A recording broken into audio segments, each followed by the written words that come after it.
Me acompaña un ratito a la palabra y en medio de algunas otras cosas que le voy a ir contando también.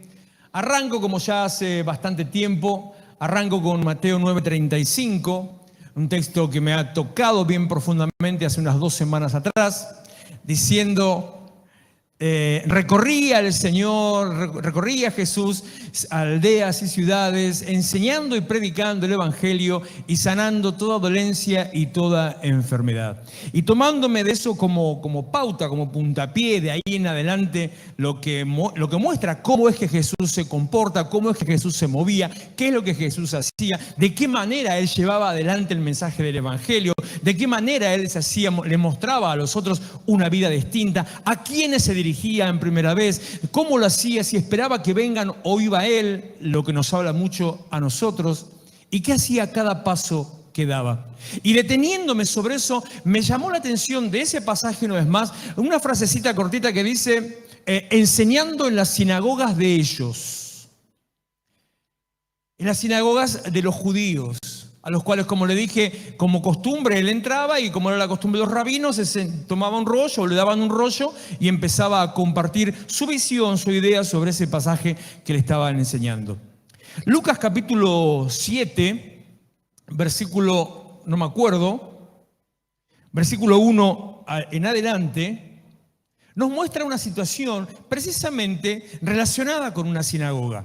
No porque él haya ido a una sinagoga ahí, eso lo conté el otro día cuando sanó al hombre ese que tenía la mano seca, la mano tullida, una situación distinta, pero una situación que nos confronta a nosotros con la fe y con la religión. Una situación esta, la de este pasaje, la de este nuevo milagro de Jesús, que nos saca a nosotros de la visión que tenemos solamente humanista. Como dice el apóstol Pablo, si aún Cristo conociste según la carne, ya no lo conocemos así.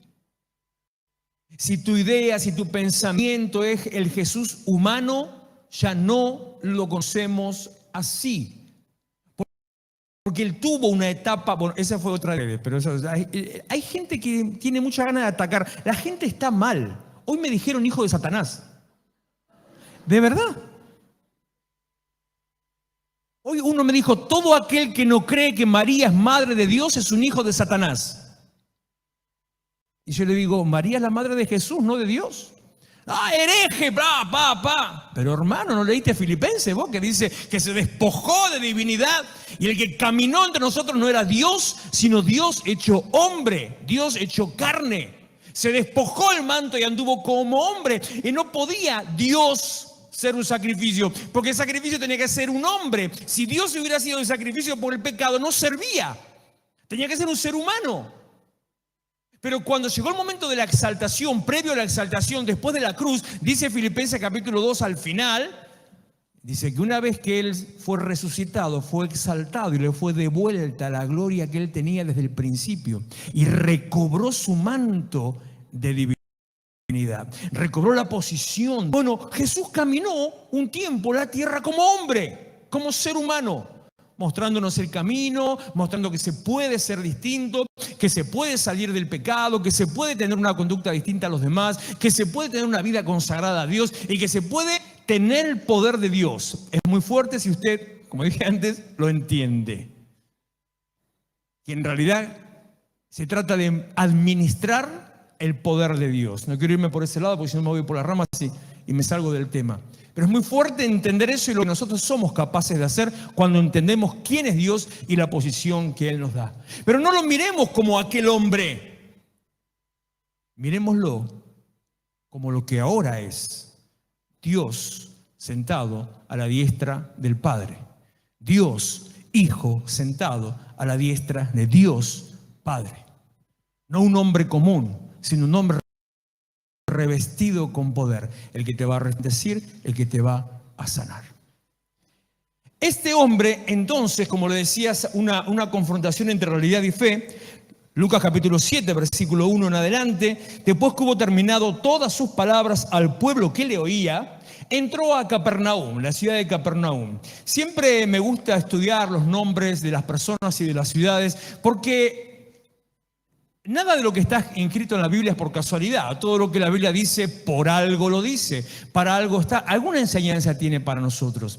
Y Jesús pasaba horas, pasaba largo tiempo predicando, sanando, estando con la gente. Y siempre vamos a leer que él se tomaba un momento para descansar. Le dije el otro día que él tenía 2 lugares de reposo, básicamente. Podría agregar un tercero. 2 de ellos era, uno la casa de Lázaro en Betania, otro la casa de Pedro en Capernaum, cuando entró a sanar a la suegra de Pedro. Bueno, entró a comer y de paso sanó a la suegra de Pedro. Y el tercero era en la intimidad, en el monte, en el desierto, en la soledad, encontrándose con el Señor, encontrándose con su Padre. Así es lo que estamos viendo ahora. Entra a Capernaum, que significa lugar de consuelo, lugar de descanso, lugar de reposo. Sale de todo el trajín del día, todo lo que estuvo predicando, y entra ahí a Capernaum. Y entrando en esa casa, se presentó una situación muy particular. Y el siervo de un centurión, a quien éste quería mucho, estaba enfermo y a punto de morir. Cuando el centurión oyó hablar de Jesús, le envió unos ancianos de los judíos rogándole que viniese y sanase a su siervo. Fíjese lo que nos encontramos en esta ocasión: un hombre que no era judío, un hombre que no era seguidor de Jesús, un hombre que no era enemigo de Jesús, un hombre que era de un pueblo ajeno, ni siquiera era de los griegos que andaban tanto por todos lados, sino era un romano, un soldado romano, un militar romano. Y este militar romano, que ahora le voy a decir otro detalle más, tenía una inclinación o conocía algo acerca de Jesús. Jesús era un hombre llamativo. Jesús era un hombre que se hacía notar. Jesús era un hombre que por donde pasaba dejaba una huella. Jesús era un hombre que anunciaba, sin gritar, anunciaba el camino de la transformación, el camino de la bendición. Donde Jesús andaba, uno sabía que ahí había estado. Donde vos andás, ¿puede decir la gente que ahí estuviste? Y si la respuesta es sí, que no sea por los desastres que hiciste, por favor. Porque ahora llegamos a casa, cuando termina la reunión vamos a casa y cuando abrimos la puerta ya sabemos dónde estuvo la perra. Entonces, bueno, ahora no por una situación particular, pero bueno, ya sabemos. Usted puede seguir el reguero donde hay papeles rotos por todos lados, ahí estuvo la perra, por allá se fue, para allá anduvo, de allá vino y allá está también. Que no sea por eso, pero sí que sea porque usted deja una huella, deja una señal. Y si me va a decir, pero él es Jesús y yo no, él era un hombre revestido con poder, con unción de Dios que recibió en el bautismo, con la autoridad de Dios que Dios le dio cuando dijo, este es mi hijo amado. Ah, él y yo, y vos y usted es un hombre o una hombra revestido con autoridad, revestido con poder, con la unción sobre su vida desde el día que le dijo sí al Señor, con la unción y la aprobación del Padre el día que se bautizó. Y si no se bautizó, ya se va a bautizar también. O sea, está en la misma posición. La diferencia es que Jesús era un hombre transgresor, determinado y de fe. Y capaz que usted se queda con lo de transgresor solo. Después determinado. Bueno, ve, Claudia fue determinada. Dijo, me voy a hacer los estudios. La determinación es una señal de activación de la fe. Y un hombre de fe. Este hombre centurión manda a los ancianos de los judíos, o sea, es de loco, manda a los que terminan siendo prácticamente los enemigos de Jesús, a aquellos que querían matar a Jesús, aunque todavía estaba tranqui porque era el principio del ministerio de Jesús, todavía no se había armado mucho lío, era el primer año. Entonces manda a los ancianos y le dice, escúcheme, este es maestro de ustedes, así que por favor vayan a buscarlo para que sane a mi siervo que está enfermo. Y los ancianos de los judíos fueron a buscar a Jesús y se presentaron delante de Jesús sin vergüenza, ratas, atorrantes que quieran, porque después les sacaban manos siempre. Y en esta ocasión dicen, mira, venimos a pedirte que por favor vayas a atender al centurión. ¿Por qué el centurión mandó a los ancianos de los judíos si no fue él? Y capaz que usted puede decir, por orgullo, por soberbia, por creerse superior. Como yo, un militar, voy a rebajarme ante un maestro religioso. Cuando en realidad lo que demuestra este hombre, que no sabemos cómo se llamaba, es todo lo contrario. No había orgullo, no había soberbia, No había creérsela superior, sino que era un hombre que entendía los principios de la autoridad y de la honra. Un hombre que entendía qué piezas había que tocar para que sucedan las cosas que él quería. Un hombre que entendía que si quería conseguir algo de Dios, tenía que hacer determinada cosa. Un hombre que entendía que no podía ir directamente porque a él no le pertenecía, no le correspondía el camino abierto para presentarse delante de Dios. Un hombre íntegro, también un hombre determinado y también un hombre de fe. Y antes que alguno se rasgue las vestiduras, sí, lo estoy comparando con Jesús también al centurión. Humanamente con la misma conducta. Un hombre que entendió, los ancianos de los judíos son la autoridad del pueblo. No puedo ir por las mías a buscarlo a él. Voy a la autoridad y le digo, tráiganmelo a él.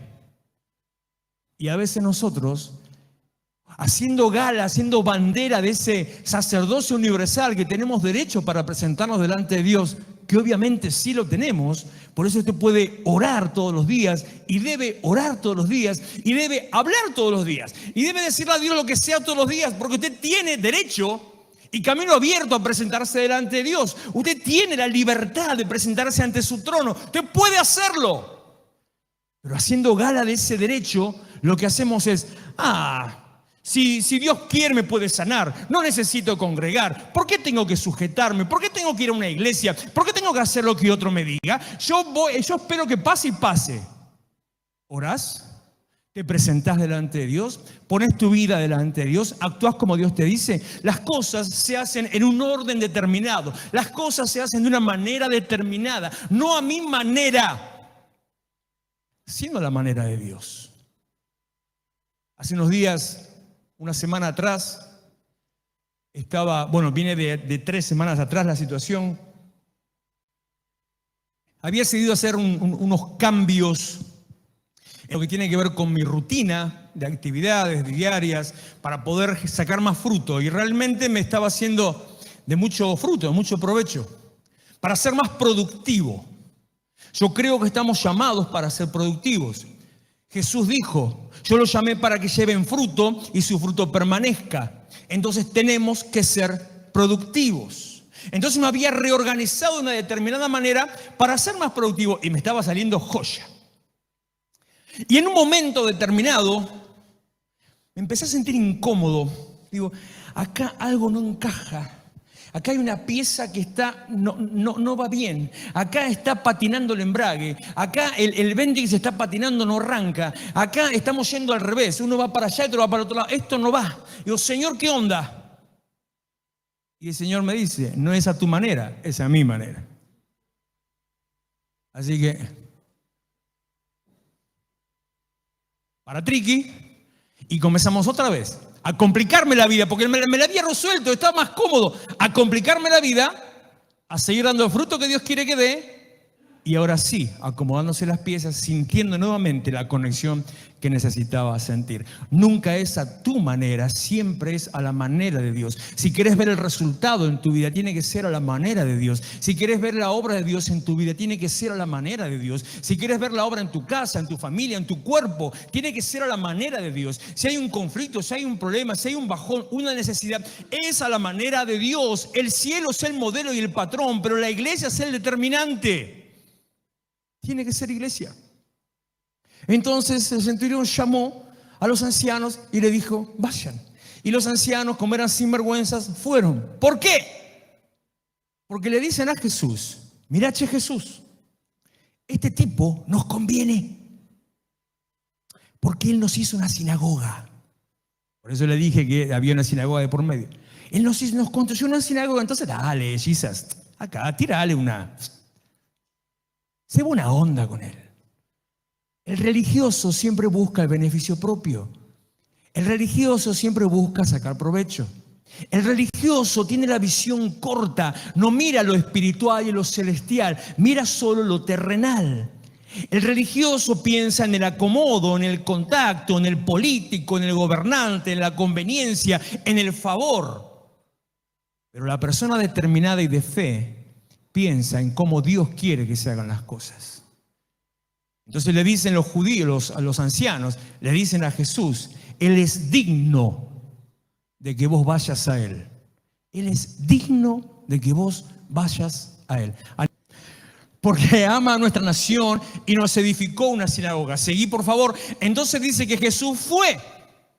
Ante el pedido de esto, Jesús fue. Pero cuando el centurión se enteró que Jesús iba, ¿por dónde estamos? Cuando ya no estaban lejos de la casa, el centurión envió a él a unos amigos diciéndole, no te molestes, no vengas. Yo me acuerdo de este texto, pero de toda mi vida me acuerdo, Señor, yo no soy digno de que entres en mi casa, pero una palabra tuya bastará para sanarme. Por mi culpa, por mi gran culpa. Amén. Lo tengo acá grabado. El cura me lo metía por todos lados, así. Este es el pasaje donde justamente le dice, pon el anterior por favor, Señor, no vengas. Yo no soy digno de que vos entres. Yo no sé si escuchó lo que los ancianos le dijeron a Jesús, pero los ancianos le dijeron a Jesús, Él es digno, pero Él dice, yo no soy digno. Porque el hombre de fe, el hombre que entiende la autoridad, se da cuenta que ser digno no está determinado por cuánto pongas o por cuánto hagas. El hombre de fe y que reconoce la autoridad se da cuenta que no hay manera de que seas digno de algo delante de Dios. Lo que recibimos de parte de Dios no es porque te lo merezcas. Y a veces el diablo te miente de tal manera cuando cometiste un error, cuando metiste la pata, cuando te corriste del camino, cuando pecaste, cuando te desviaste y decís, no me merezco que Dios haga. No soy digno de hablar con Él. No me merezco ir a la iglesia. Justamente porque no te lo mereces, es que tenés que estar. Porque no te lo mereces, es que Dios lo va a hacer. Porque si fuera por mérito, sería por obra. Y la Biblia dice que no es por obra, es por gracia y es por fe. Y la gracia, justamente, yo no sé si usted lo sabe, y ya me tengo que apurar porque tengo que terminar, la gracia significa literalmente favor que no se merece. Entonces, si usted cree que no se lo merece, bien ahí. Dios tiene gracia porque no te lo mereces. Y este tipo, un romano militar, entendía más que los maestros de la ley. Yo no soy digno de que entres en mi casa, pero di la palabra porque una palabra tuya será suficiente. La persona de fe, la persona que reconoce la autoridad, la persona que tiene entendimiento de quién es Dios, sabe que con una palabra es suficiente. Sabe que con una palabra que sale de la boca de Dios es suficiente. No necesita sentir, no necesita ver, no necesita tocar, no necesita palpar. Necesita simplemente saber que Él va a decir. Y Él estaba esperando que Él diga del siervo que se sane. Este es el 9º milagro registrado de Jesús. Y es uno de esos que yo le dije hace unos días atrás, que en realidad no sabemos de qué. ¿De qué estaba enfermo el tipo? Estaba enfermo, punto. Lo que a mí me hace pensar, me huele que no era tan importante en realidad la sanidad, porque el registro histórico que tenemos del hecho menciona, estaba enfermo y lo sanó, punto. Sin embargo, hay todo un registro de un montón de cosas que me está diciendo que lo más importante no era acá el milagro ni la sanidad. Lo más importante era lo que pasaba por la cabeza, por el corazón, por el espíritu de ese hombre, ese romano que se estaba acercando al Señor. Entonces cuando le dice eso, cuando le está diciendo, pero una palabra que lo diga será suficiente, Jesús se volvió loco. Se deschavetó, le voló la cabeza. Dijo, no. Se lo hago versión siglo XXI. Argentina. Nah. Está loco este tipo. Me voló la cabeza. No, pero si en el templo ninguno cree esto. Y este que es un extraño, mirá cómo cree. Yo quiero más gente como esto. ¿Dónde está? A ver, ¿dónde están los militares? Vamos. Un hombre determinado, un hombre de fe, un hombre que tenía entendimiento de quién es Dios, movió el corazón de Dios de tal manera que Jesús se enloqueció y dijo, ni aún en Israel pude encontrar tanta fe.